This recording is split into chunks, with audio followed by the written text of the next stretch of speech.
Hare Krishna and welcome to all of you for this Gita Mastery course. Hope we all had wonderful japa session. And before we proceed, we will also look at one verse which glorifies Bhagavad Gita from Bhagavad Gita Mahatmya from Sri Vaishnava Tantra Sar.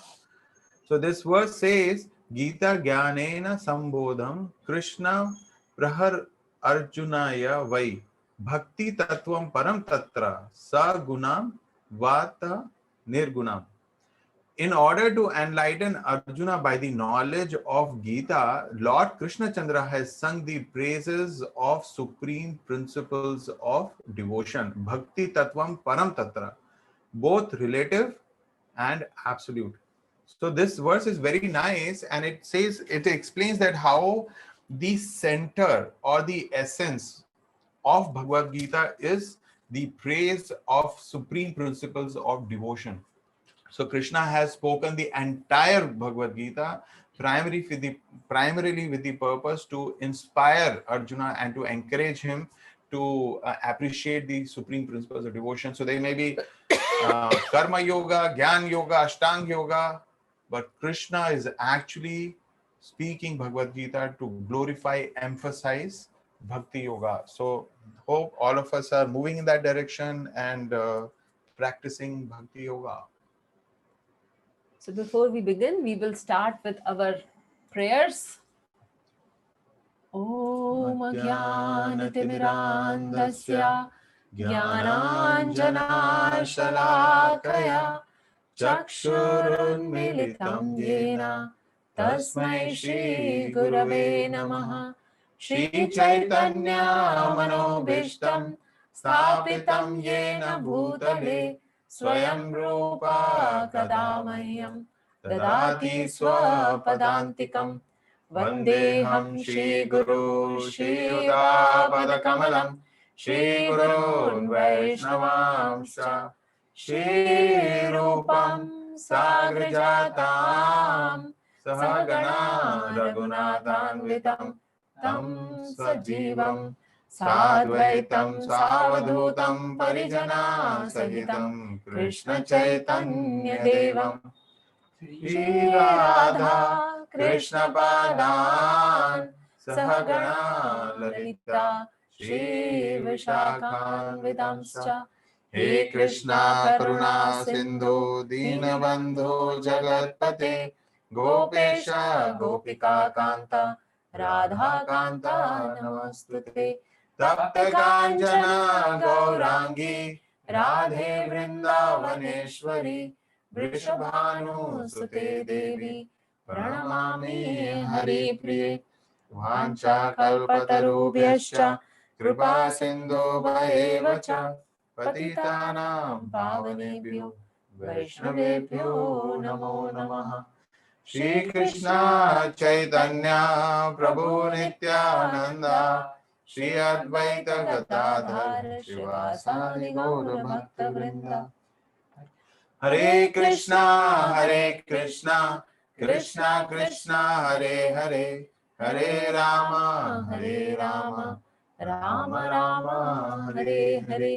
Nama Om Vishnu Padaya Krishna Vrishthaya Bhutale Srimate Bhakti Vedanta Swami Niti Namine Namaste Saraswati Deve Gauravani Pracharine Nirvishesha Shunyavadi Pashatya Deshitarine Mukam Karoti Vachalam Pangum Langayate Girim Yatkripatam Aham Vande Shri Guru Dinataranam Paramananda Madhavam Shri Chaitanya Ishwaram.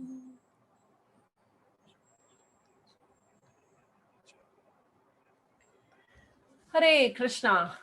So like always, we will begin our today's session with the quiz from the last section, what we have covered. So coming on your screen, just a moment.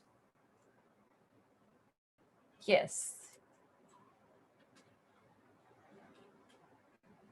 So we request you to read the questions carefully and answer.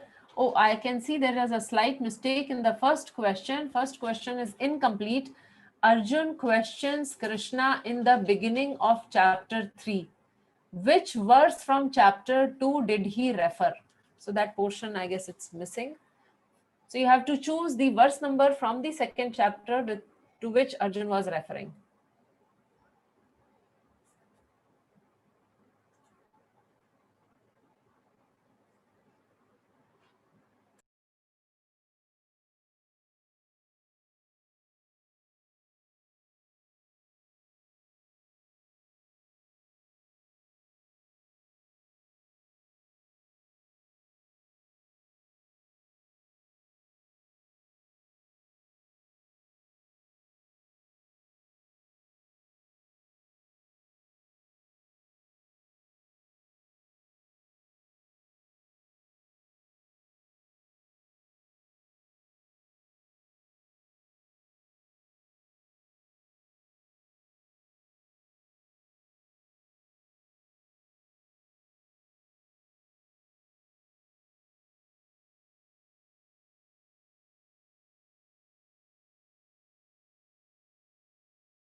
So we have received around 50% of the responses. We understand that it is a little challenging this time.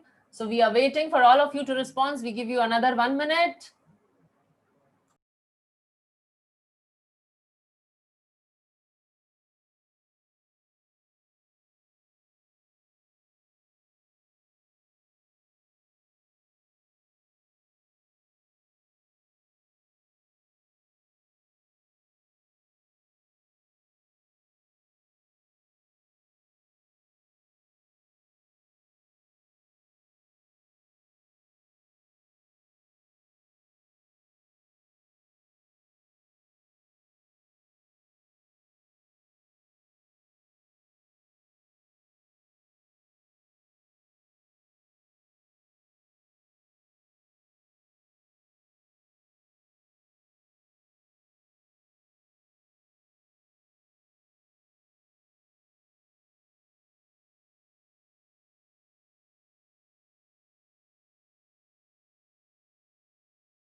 Hare Krishna, Hare Krishna, Krishna Krishna, Hare Hare, Hare Rama, Rama Rama, Hare Hare.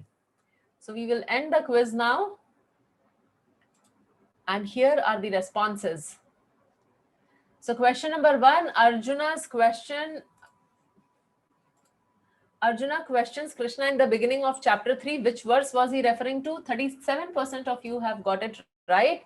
The correct answer is verse number 49, where if we remember, Krishna was telling that leave these abominable things. So that is how Arjun starts asking in this chapter that one side you are saying leave it, and on the other side you are telling me to fight. So what is better, work or renunciation? Question number 2, Arjuna's confusion, which is better? And the correct answer is option number 2, renunciation or work. Next question is number 3. Religion without philosophy is sentiment, and most of you have got it right. That's very good. Question number 4. One cannot attain perfection simply by abstaining from work. So first option is the right option, and many of you have answered both A and B. Yeah, but A and B cannot be the right answer, because by doing devotional service, one can actually simply attain perfection. So the question was, one cannot attain perfection. So please don't mark, if you get the option both A and B or all of the above, don't mark by default that option. Going to the next question, soul is always active by nature. So option 1. Activity of the soul is based on modes of nature it has acquired. Question number 6. Option 3 is the right answer. Mithyachari means pretender. Option number 4. Question A. Dutiful householder is better than a pretending sannyasi. That is true. Question number 9. Performing one's duty is better than not working. That is also true. Question number 10, benefits of performing yajna includes. Now, those 22% of you who have marked option A, it shows that how carefully you are reading the notes, because the correct answer is option number A. Yeah, because if you just read the options, you will know that the second option is not correct. It cannot be. Yeah, benefits of performing yajna includes troubles and miseries. So how that can be the appropriate answer? And so all these we have discussed, and as we have been telling again and again, that before you come for this session, it is very important that you go through the notes. We have made the notes, and please go through the notes. It will go a long way in consolidating your learning, and of course better scores in the quiz as well. So moving to the next section, the yoga ladder, which is from verse number 10 to 16. And in the last session, we dealt in great detail. We discussed about the yoga ladder, and we gave you a couple of examples to understand how it functions. So let's get into verse number 10 today. In the beginning of creation, the Lord of all creatures sent forth generations of men and demigods along with sacrifices for Vishnu, and blessed them by saying, be thou happy by this yajna, because its performance will bestow upon you everything desirable for living happily and achieving liberation. So here we see that lot of people, in fact majority of the people, they think that nature is working automatically. So whenever we ask a question how the the crops are growing and how the sun is rising from the east and setting in the west, how the seasons are changing, how is it happening? Oh, it's nature, it's happening On its own. on its own. So that is what most people think. But let's take an example. See, this electricity actually is present in nature also, this electricity. So we see that electricity is a natural power, but the power that we use, there is actually a generator, there is actually a resident engineer who takes care of it, who makes sure that the current, that there is, there is a whole management behind how we actually get electricity that is usable to us.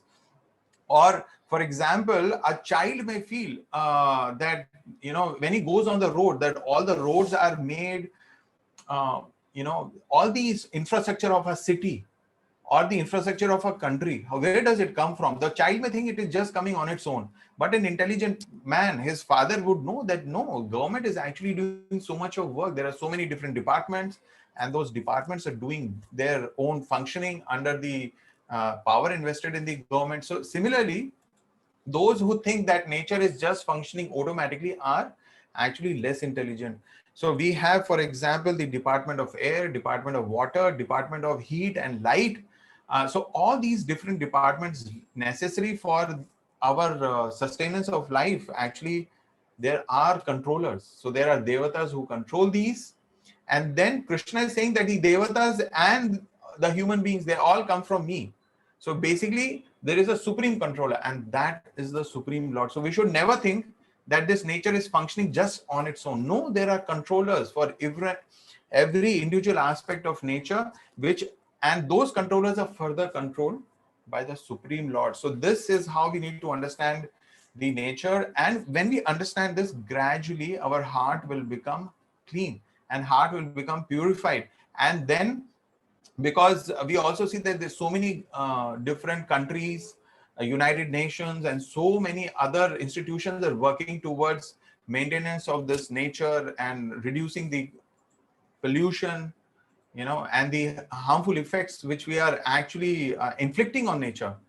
So that's the whole thing. But if we understand that there are actually, it's an arrangement of the Lord, and every element is being controlled by a particular devata, then of course we'll feel very responsible towards how we use the environment around us, and we will not misuse them. So naturally our heart will become purified, and we will become more responsible as citizens as well. So moving to text number 11 and 12, the demigods being pleased by sacrifices will also please you, and thus by cooperation between men and demigods, prosperity will reign for all. In charge of the various necessities of life, the demigods, being satisfied by the performance of yajna or sacrifice, will supply all necessities to you. But he who enjoys such gifts without offering them to the demigods in return is certainly a thief. So here, various things are being discussed, and one word which is Krishna repeating here is demigods. So now, who are these demigods? The demigods are actually the administrators appointed by the Supreme Lord to look into the nitty-gritties of this material world, the smooth functioning of this material world. So just like our parliament, and there we have different ministers. So demigods also, just to give a gross example to understand, they are like different ministers who are in charge of different aspects of the functioning of the universe. Like there is a demigod for light, for heat, for water bodies, for rain. So different demigods take care of different aspects. So Krishna is telling, so in the previous verse, we saw that how he was telling that he had sent men and demigods both, and also that one should perform these sacrifices. Now, what are these sacrifices? Sacrifices are the activities performed for the pleasure of the Supreme Lord. So Krishna is telling here that one must perform these sacrifices. So it is just like, because we are staying in a country, or if we stay in a community, or like I'm staying in a flat, and every month I give certain maintenance amount for the flat. There's common lighting, there is water, there is sewage, everything has to be taken care. Housekeeping. Yes. So we give maintenance charges. Similarly, in the country also we pay certain taxes. When we cross a toll gate, we pay the toll charges because we are going to utilize that infrastructure. So what is happening is these taxes are compulsory for us. But Supreme Lord is so merciful. He is giving all these things absolutely free. He is not asking or forcing us to pay charges, or we are not penalized. Yet he is telling here that one who does not do that is actually a thief. So here we have to willingly pay the taxes, and if we are not paying, then we come into the category of thieves. So in this verse, we saw that there are 4 insights. One is about the demigods, who are the empowered administrators of the material affairs. And second is about the purpose of yajna. So yajna is actually the sacrifices or activities done for the pleasure of Krishna. Third is that men and demigod must cooperate, and demigods are providing us these things under the direction of the Supreme Lord, and we need to do certain yajnas to acknowledge whatever we are receiving. Otherwise, we would be called as thief. So there are some beautiful life lessons here. God is supplying us nice food stuff, air, water, and all other facilities for our comfortable survival. But his greatness, that's his greatness. But if we use everything without expressing our gratitude, then won't be won't that be our extreme selfishness? So, as Sugiti was explaining, that all the facilities are being given to us. Do we ever actually think about it, contemplate that, constantly we need all these things? We need to breathe. Even now, during this whole session, so many breaths we'll take. Are we grateful to all the oxygen which is made available in this particular atmosphere, or the water that I'm drinking? Am I grateful for that water? What am I getting for the maintenance of this body? So actually, if you'll notice, we just use these without even giving a thought. Just we enjoy these things, right? So the Lord is giving, and if you don't express our gratitude, it is extreme selfishness. Sukirti was saying that this taxation system is not compulsory, but actually taxation is compulsory, because otherwise there will be so many problems which will come. Adi Devik problems will come if we don't express this gratitude. This yagya is actually mandatory. In Kali Yuga, we don't see people doing it, but that doesn't mean that it is not mandatory. And we'll get punished if we actually do not follow that. The next life lesson is, if one worships the Supreme Lord and does activities for his pleasure, one is exempted from all other obligations. So when we read at various places, in Bhagavad Gita also we may find Prabhupada writing it in the purport, that he gives the example of tree and how do we water the tree. So he says that we water the roots of the tree, and then all the leaves and branches and stem and flowers and fruits, automatically they get watered. So similarly, if we are doing our devotional service nicely, then automatically we are exempted from doing the sacrifices for different demigods. And in fact, it is, Sugiti, not possible. We don't know even the names of the demigods. How will we perform sacrifices? What sacrifice? How to do? What to do? Yeah. So it is not possible. So Kali Yuga, any idea how many demigods are there? Demigods or devatas, how many? The numbers. Can you type it in the chat window if you know how many demigods are there?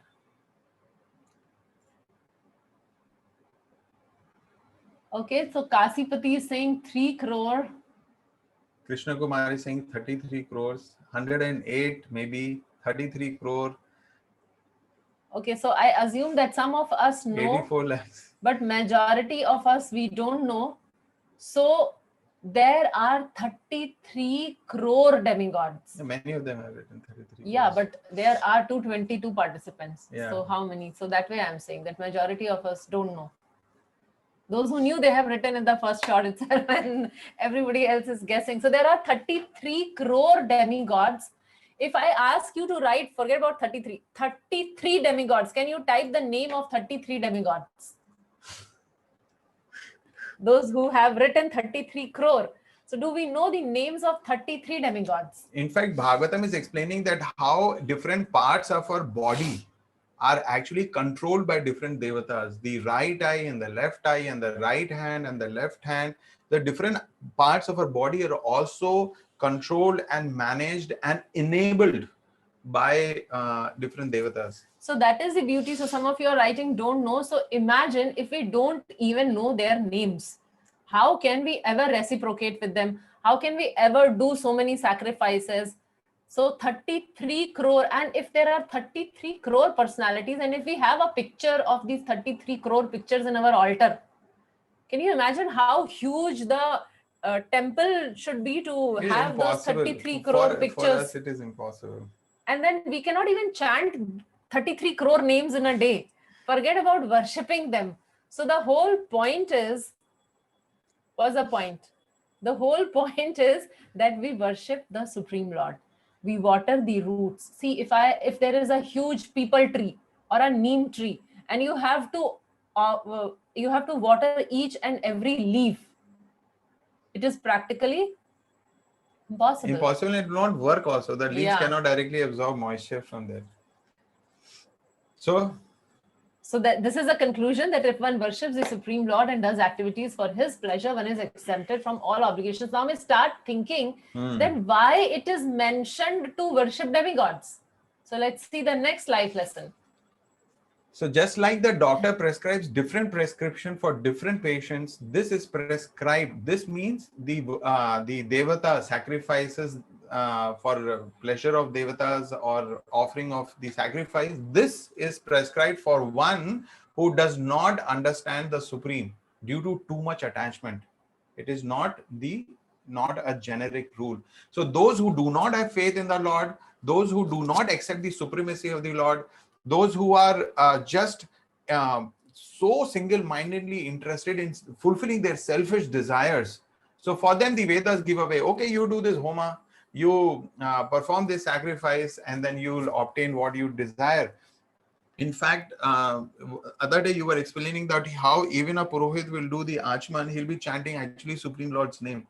So even for a Purohit or Agnihotri or a Pujari who's coming to perform the sacrifice, he has to actually chant Krishna's name, Lord's name, for his personal purification before and purification of the paraphernalia, even before he can begin the process of Yagya. So moving ahead to shloka number 13. Yagya shishtashinah santo muchyante sarva kilbishai bhunjate te tvagham papa ye pachantyatma karanat. The devotees of the Lord are released from all kinds of sins because they eat food which is offered first for sacrifice. Others who prepare food for sensual and for sense enjoyment verily eat only sin. So here a small example of given, like Krishna is talking about sacrifice, and then he's saying that whatever food we eat, now all of us eat something for sustenance. So whatever food we eat, vegetarian or vegan or only raw food or only roots and fruits, whatever food we are eating, but if we are not offering to Krishna as a sacrifice before we eat, then what are we eating? We are eating only sin. That is what is written in this verse. And devotees of the Lord, because they offer everything what they are eating, so they are free from the sins. So here there is word, if you see the first line, the word Santa is used, S-A-N-T-O, Santa. Santo here because of its part of the shloka, so Santa. So what we need to understand that those people who are saintly, who are sage-like, they first offer the food to the Lord, then they honor prasadam. And then there are others who are very, very interested, as Sukhidev explaining, their only business, I want to eat this, I enjoy this, I like this. They will prepare, the whole preparation also will be, they'll be salivating probably when they're cooking. Wow, I'm making something very nice and I'll eat it and then I'll enjoy. So that's how devotees are free from the sin. Because, so this is very interesting point. Actually, we are neither vegetarians. Of course, we are not non-vegetarians, but neither we are vegetarians also, because we don't eat vegetables and fruits and grains and all. We first offer them to the Lord, and then it is no longer food, it is prasadam. So we are prasadatarians, so we honor Krishna Prasad. So that's how devotees become completely free from sinful reactions. Because I'm sure some of you who are vegetarians and who try to emphasize this point with a friend or with a family member who's not, they will say, "Arey, plant also has life.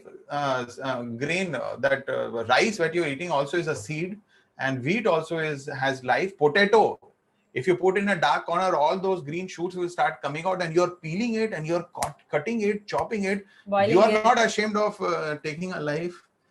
So like this, boiling it. So the point is that, we may think, what to do? I'm also eating like this. So that's where the point is. So even if it's just vegetarian food, yes, of course, it is less, it is not like non-vegetarian food, but then there is life in that as well. So we offer it to the Lord, because by his arrangement only that product has come to us, and then we offer it. So we become sin-free. But those who just want to enjoy, they are actually sinful. So there are three significant yagyas for devotees: Japa Yagya, Bhoga yajna and prasadam yajna. So we chant the holy names of the Lord for what purpose? For the pleasure of the Lord. That Lord be pleased with me and please engage me in your service. And then what do? We offer bhoga to the Lord. The Lord, please you kindly accept these humble offerings which we have sincerely made for your pleasure. Please accept this. And next we take prasadam. Right. So these are all significant yajnas. If we do, we will very quickly advance in spiritual life. More mercy per bite, Krishna Prasadam is just right. So we must always remember that the more we are eating Krishna Prasad, the more we get purified. So more mercy, we are receiving Krishna's mercy just by honoring Prasadam. Moving to the next verse, verse number 14. Annad bhavanti bhutani parjanyadanna sambhavaha yagyad bhavati parjanyo yagya karma samudbhavaha. All living bodies subsist on food grains which are produced from rains. Rains are produced by performance of yagya, and yagya is born of prescribed duty. So here is an explanation. We see that let's look at this reverse. Let's look at this verse from the end to the beginning. So what is the last point being mentioned by the Lord? It is prescribed duties. So prescribed duties explain that we get everything from the Lord, and which is controlled in the material world by devatas. So we must express our gratitude through the process of yajna. So we have prescribed duties. Prescribed duties tell us to perform yajna. When we perform yajna, we get rain, right? And if you will notice that all food, whether it is vegetarian or non-vegetarian, everything subsists on plants. The grains, the vegetables, the fruits, of course, they are plant-based. And even if the non-vegetarian food, if you look at all the animals, they also actually eat these plant-based food. Even we subsist on rain. Yeah. Like the whole ecosystem, it subsists on rain. Yes. Otherwise, there's no life. If you go to a desert where there is no rain, there's no life. So that's what we'll notice, that whether veg or non-veg, everything actually is ultimately the food chain starts from the plants. So, and those depend on the rain. So prescribed duties tell us to perform yajna. By the performance of yajna comes rain. From rains come the food grains, and that's based on that all the bodies subsist, whether the animals or human beings. All so this is the cycle of sacrifice or yajna. So in Kali Yuga, the same cycle represented for the devotee. Yeah. This one. Yes. So in Kali Yuga, the process is the yajna is Harinam Sankirtan. So whether we can notice this, whether it is Sanatan Dharma or whether it is any other religious system. In all religious systems, there is glorification of the Lord. So whether we look at Christians or we look at Muslims or we look at our Sanatan Dharma, there is glorification of the Lord. There are prayers which are offered, and there is gratitude which is offered to the Lord. So ultimately, Nam Sankirtan in Kali Yuga. So by performance of Nam Sankirtan, we receive the rainfall by the grace of the Lord.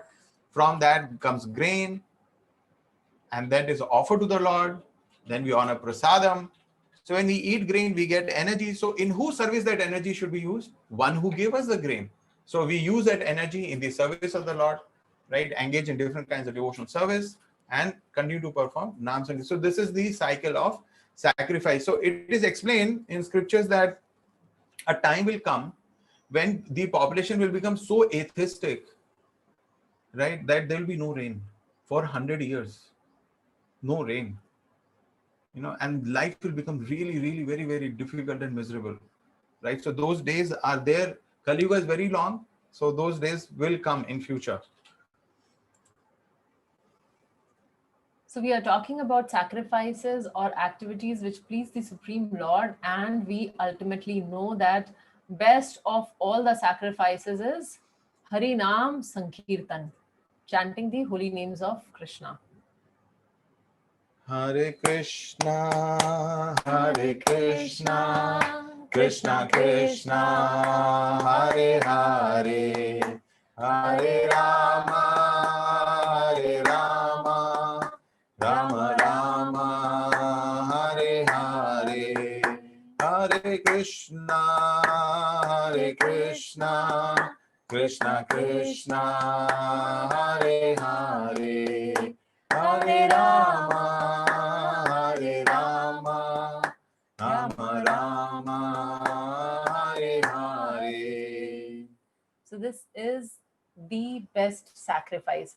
So again, repeating, sacrifice means activity which pleases the Supreme Lord. Moving to verse number 15 and 16, regulated activities are prescribed in the Vedas, and the Vedas are directly manifested from the Supreme Personality of Godhead. Consequently, the all-pervading transcendence is eternally situated in acts of sacrifice.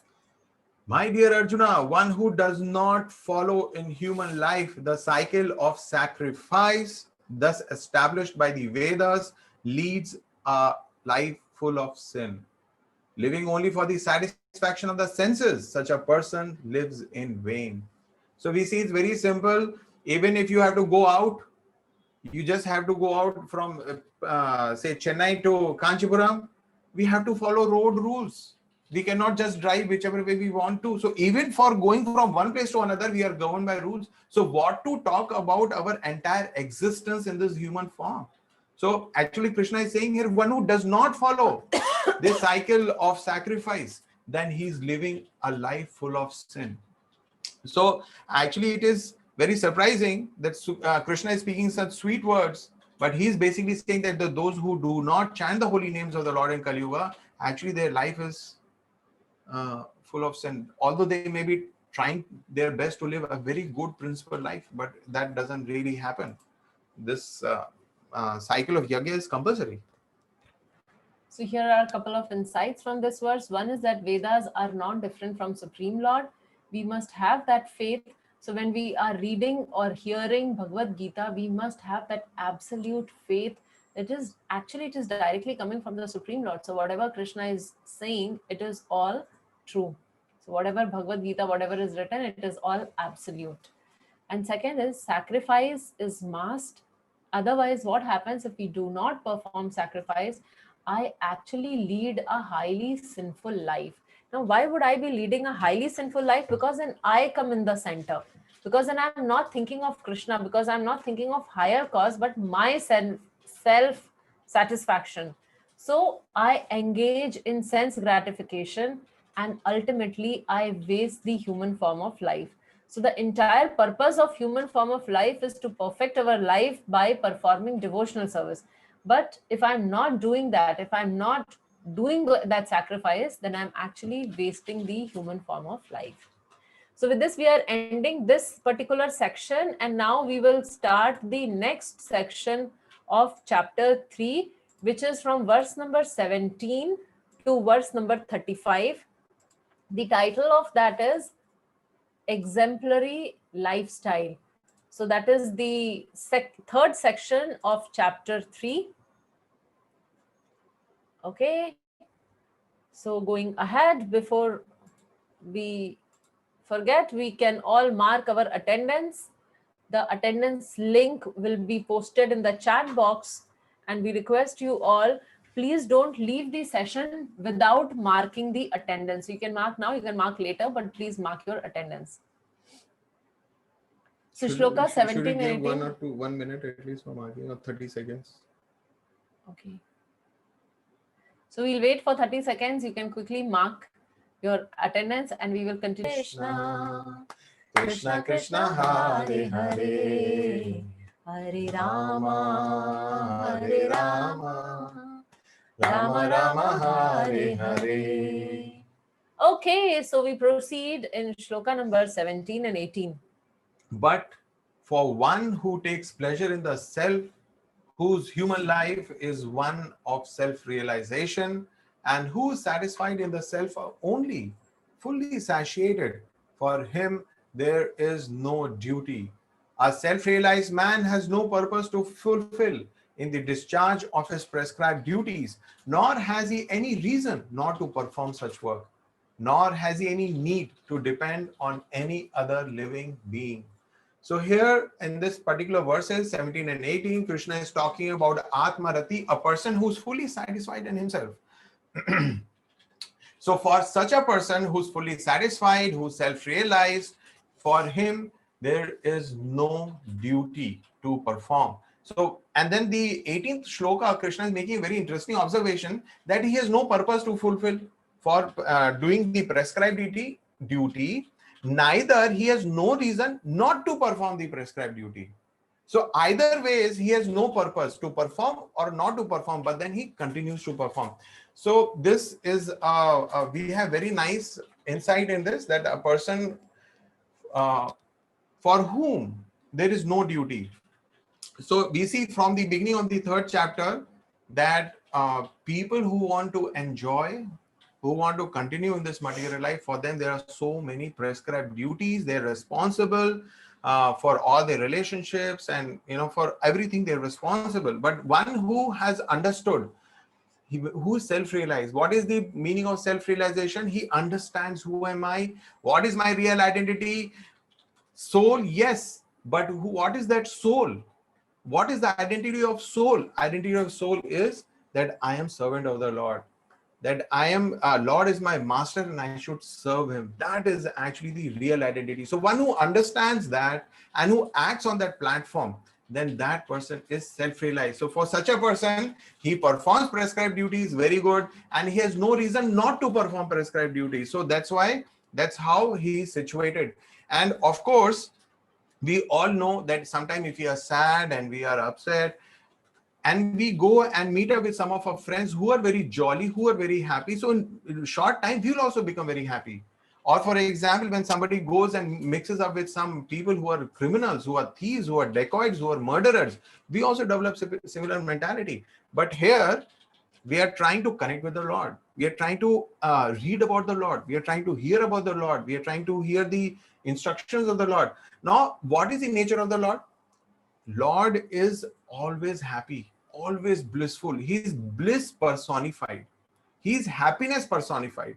So of course, when I connect with him, then I will also become very, very happy, right? Lord is fully in all the opulences. He does not need anything for his happiness. He is fully satisfied. So when we also connect with him, we also become fully satisfied. So when one is self-realized, one is fully satisfied, then for such a person, there is actually no duty. But we see that such people still perform duties, and we'll see why. Tasmad asaktah satatam karyam karma samachara asakto hi acharan karma param apnoti purushaha. Therefore, without being attached to the fruits of activities, one should act as a matter of duty, for by working without attachment, one attains the supreme. So here Krishna is talking about how such person works. So for that person who does not have any duty. So now we are seeing the third chapter of Bhagavad Gita. Actually, the entire Bhagavad Gita, whatever we have studied, in the first chapter, we saw Arjun got certain doubts. In the second chapter, he surrenders to Krishna, and Krishna starts explaining him the difference between body and soul. And in the second chapter, he also explains about Sthita Pragya. Starting from the third chapter, Arjun is again confused and he is asking a question: what is better, work or renunciation? And then Krishna starts giving the answer to this question at various levels. So the first 7 verses what Krishna spoke, which is verse number 3 to verse number 9, Krishna was talking about Nishkam Karma Yoga. Do your duties and don't be attached to the results. And then he started explaining in the section which we saw just now, from verse number 10 to verse number 16, Krishna was actually explaining about different people who are not really so alert or so conscious about doing their duties and all. They don't believe in that. So there Krishna was explaining about the karma kandis and others, and Krishna was trying to tell that how a person has to perform the sacrifices. And now Krishna is talking about those people who are beyond this, who do not have any duty to perform, and yet they are performing their duties. So now Krishna is explaining, first thing in this verse, he is explaining how is he doing his duty. So the insight is that such person is working with detachment from fruit. So such a person is not attached, completely detached from the activities what he is doing. And second is as a matter of duty, under proper guidance. So who's guiding him? He is being guided by Krishna himself through the Guru Parampara and through the knowledge which he is receiving in Bhagavad Gita. So this is how he is performing his duties. So he is doing the duties, but he is not attached to the results. So like we see that there are people who do certain things and they are very, very attached to what they will get in return. So like even if they are doing some sacrifice, some homa, koi Satyanarayan ki katha karwate hain, they do certain activities and then they always have an objective behind this. So they do not do such activities just for the pleasure of the Lord. So this is a difference between Vedic rituals and Krishna conscious activities. I may not be performing a very elaborate havan and homa and fire sacrifice. I may be just cooking some simple things in my kitchen, but I offer with a lot of love to Krishna. So that becomes a Krishna conscious activity, and that is far more superior than doing a elaborate yajna, but thinking that after performance of this yajna, I will get some power, or I will get a child, or I will get a good husband or wife, whatever. So if I'm doing with that objective, so even if it is very elaborate, but it is not so important because Krishna is not in the center and I am in the center. So we look at the next two set of verses, very important and interesting part. Kings such as Janak attained perfection solely by performance of prescribed duties. Therefore, just for the sake of educating the people in general, you should perform your work. Whatever action a great man performs, common man follows. And whatever standards he sets by exemplary acts, all the world pursues. So how Krishna was explaining that, as Sugiti also spent a lot of time, that how prescribed duty should be done. But here we are talking about a person who's Atmarati, self-realized, he knows that he is servant of the Lord. Even for such a person, Krishna is saying that he's giving example of King Janak, that perfection, he attained perfection solely by performance of prescribed duties. So why King Janak performed his duties and other great devotees like him? So that the general population is educated. Now, those of you who are leaders, you know very well that what you speak and how you conduct yourself, that is the way you are actually grooming people under your care. So that is what, so if there is a king, imagine the king, everybody looks up to the king. Like in India or in a country, there is a leader who's leading the country. So his conduct, his speech, or what he speaks, how he does, what decisions he takes, how he conducts himself in public. So all that has the influences the psyche of the entire nation. So Krishna is saying, he's giving an example of King Janak, that how for the sake of educating people, the leader does. So whatever action a great man performs, common man follows. So whatever standards he set by his exemplary acts, the whole world pursues. So leader therefore must lead an exemplary life.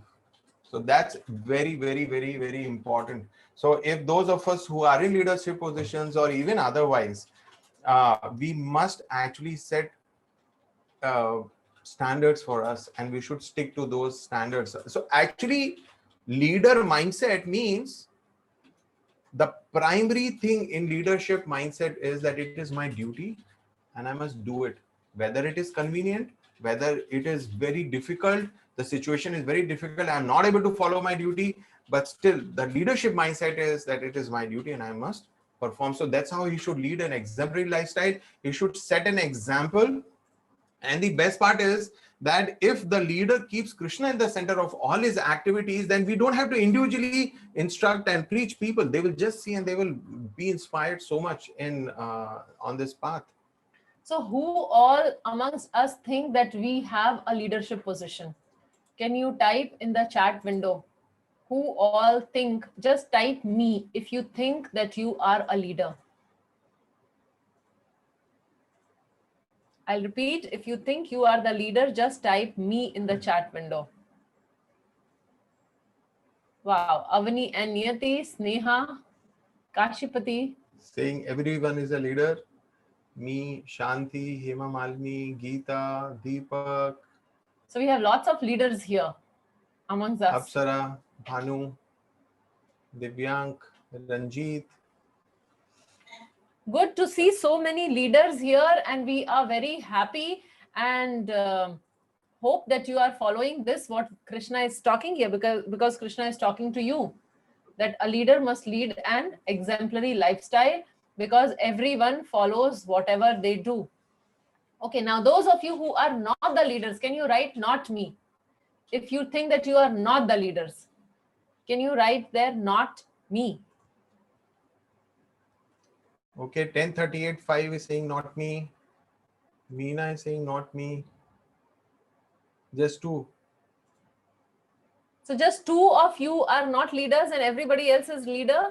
I want all of you either to write me or write not me, depending on whether you are a leader or not Ravi, leader. Asha, Ashrita.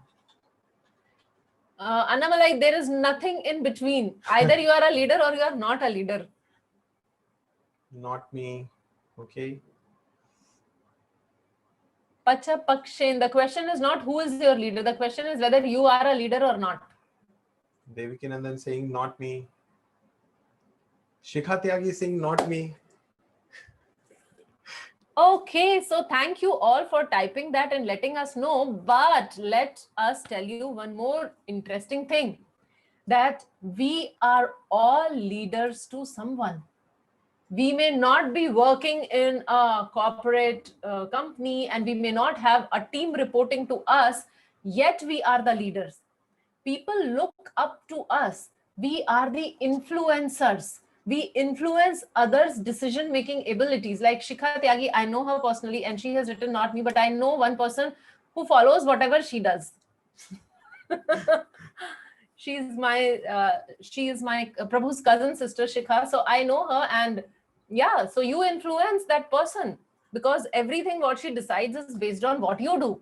So simple things like how we dress up or how we are presenting ourselves or how our interaction is there with each other, how we are taking care, how we are behaving when we are in public, all those things. So many different people take inspiration from the person. I mean, we may not even sometimes know. Yes. But the others are taking inspiration and they're trying to emulate the principles that we represent.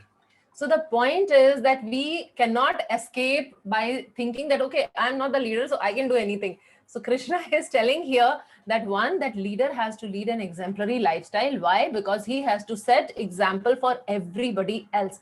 So we must be very conscious of this fact at any decision of our life or any move what we make or the way we talk or the way we present, we must be always alert that what am I giving to others? How am I contributing? Will people look up to me or would people like feel, would be misguided by my leadership? So what we have to do is we are all leaders to someone. Am I inspiring my tribe in the proper direction? That is the question what we should ask, that those whom I am influencing, am I inspiring them in the proper direction? Yes, like Sneha has written that for my younger sibling, I am the leader. Yes. So the younger sibling, the children, they look up to the parents, that how they behave, or their grandparents and how they are behaving. The parents may not be aware, but then the parents are the leaders. No, but and at times the parents are surprised that from where the kid learned that. They don't know. I mean, we all, as parents, I'm sure all of us know that how children just pick up so many cues, not just what we speak or what we do, what we just instruct them and tell them, do this, don't do this. but just from our interactions and behavior, they learn so many things. Okay, so we will proceed to the next set of verses 22 and 23. O son of Pritha, there is no work prescribed for me within all the three planetary systems, nor am I in want of anything, nor have I a need to obtain anything, and yet I am engaged in prescribed duties. For if I ever fail to engage in carefully performing prescribed duties, O path, certainly all men would follow my path. So here Krishna is giving his own example. Now, Krishna, we know, is Supreme Personality of Godhead. Shri Bhagavan Uvacha, the Supreme Personality of Godhead said. So he is Supreme Lord, and he's telling that I'm Supreme Lord. So what is he saying? He's saying no work is prescribed for me. God does not have any work. He does not go to office. He doesn't have to. So God has no work. God has no duties. And Krishna is explaining the underlying reason also. He's saying, I have no want and I have no need. Krishna is full in himself. He does not need anything else from outside for his satisfaction. So this is what Krishna is explaining. So actually this verse, 22nd verse, is a definition of God. So if you have your notebooks there and you're taking notes, please make a point here. Definition of God. Okay, there are many attributes of God, and these are some of the most important attributes of God, that he has nothing to do. He is full in itself. Contrary, we are deficient. We have needs and we have wants, and therefore we have to constantly struggle and manage all these responsibilities. So Krishna is giving his personal example, and he's saying here, if I ever fail in my duties, if I don't perform my duties, then everybody will quote me. Hey, Krishna did like this, I can also do. So that's what he's saying, that, oh, certainly all men would follow my path. So we see the insight in this particular verse. Krishna is giving his own example. He's defining himself. And then Krishna is saying, but still, I perform duties. I follow prescribed duties. Krishna is saying here, and he's telling Arjuna, see, Arjuna, you're saying, I will not fight. Arre Baba, look at me. I have nothing to gain from this war. I'm completely, I'm not here to assist you for some gain. You requested me, become my charioteer. I've come on your request. I'm fulfilling your desire because I have nothing to gain. So, but Krishna is still following his prescribed duties. Krishna is leading by example, so that all other men, they look up to him, and they follow the right proper example. So we have a life lesson. God is complete. We are incomplete. So God has no duties to perform, no duties for God, but we have prescribed duties. So we have to live our life responsibly. Moving to the next verse, number 24. If I did not perform prescribed duties, all these worlds would be put to ruination. I would be the cause of creating unwanted population, and I would thereby destroy the peace of all living beings. So Krishna is here basically describing that why is he leading by example? Why, even though there are no duties for him, why is he still following the prescribed duties? So that reason he is giving. First is because Krishna does not want others to quote him and say that because Krishna is not following the prescribed duty, I will also not do. Now for this, we may start thinking that we meet people who say, oh, your God Krishna, he steals, he's a thief, he steals clothes, he steals butter. So what type of God he is? Or they may say that, oh, he dances with gopis in the midnight. So what type of Lord he is? So we must understand that those moments where we apparently feel that Krishna is not following what he's supposed to follow, actually for Krishna, his devotees are far more important. So if we get an impression that he's not following, it is because he wants to please his devotees. So it is not that Krishna wanted that butter. I mean, come on. Krishna himself had so many cows that we can't even count, 9 lakh cows. And his storehouse was not like our kitchen or our storehouse or our house also. His storehouse was huge. And yet he did not eat at his home and he's going somewhere else and stealing. So not because he wanted butter, but because he wanted to give pleasure to his devotees. So at times we may find little variation, but that is to give pleasure to his devotees. So Krishna says that I perform my duty because not to give reason to others, to keep social tranquility. So Arjun was asking in the first chapter, one of the point he says, Varna Sankara, or that unwanted progeny would come if I would fight.